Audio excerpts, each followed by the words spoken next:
on fait quelque chose que ça fait longtemps qu'on n'a pas fait. On vous fait un tuto photo. Vous avez déjà sûrement vu sur vos réseaux sociaux des photos de chute où la chute est vraiment très floue comparativement à son environnement.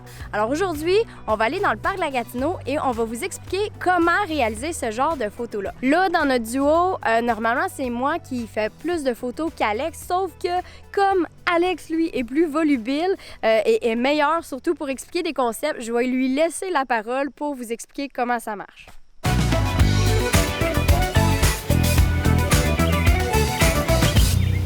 Alright, fait que la première chose que vous voulez faire, c'est régler votre caméra, votre téléphone, bref, en mode manuel. Pourquoi? Parce que vous devez être capable d'ajuster votre vitesse d'obturation manuellement pour justement avoir ce beau flou de mouvement-là dans l'eau.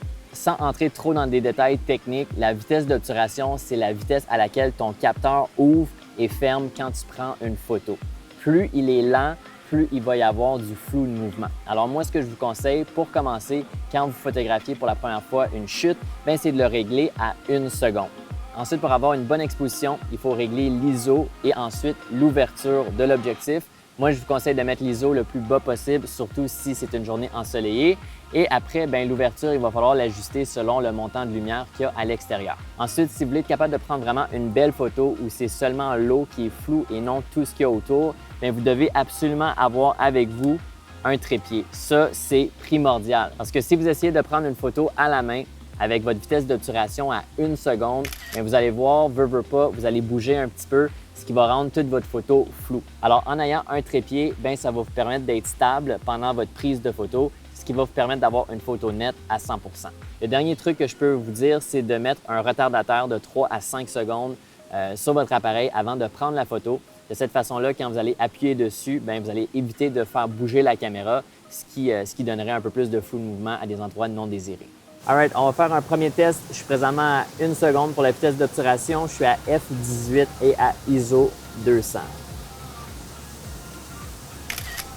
Alright, on voit déjà qu'il y a un super bon flou de mouvement. Maintenant, ce que je vais faire, c'est que je vais ralentir davantage ma vitesse d'obturation à 5 secondes. Mais là, comme on peut voir, si je prends une photo à 5 secondes de vitesse d'obturation, mon image va être surexposée. Il y a trop de lumière qui entre dans la caméra présentement, et ce, même si je suis à f22. Alors, ce qu'il faut faire, c'est ajouter un filtre ND. Dans le fond, c'est comme une paire de lunettes à soleil pour sa caméra. De cette façon-là, je vais être capable de bloquer de la lumière qui entre dans l'objectif pour être capable d'avoir une vitesse d'obturation à 5 secondes et toujours être bien exposé.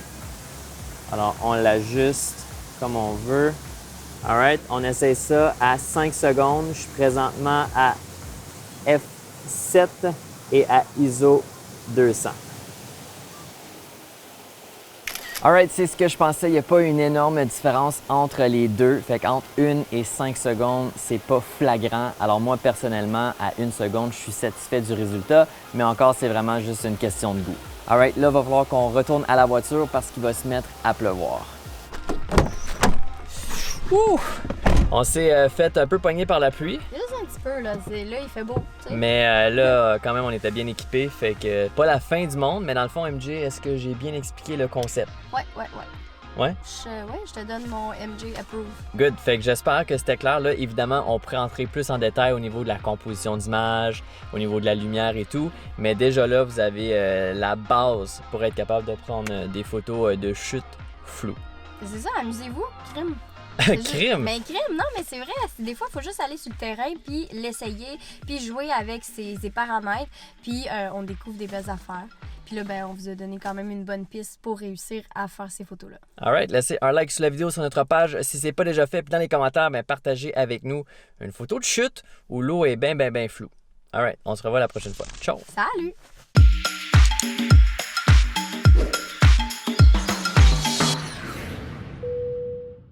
On s'est fait pogner à la pluie. Et mouille. On était préparés au moins.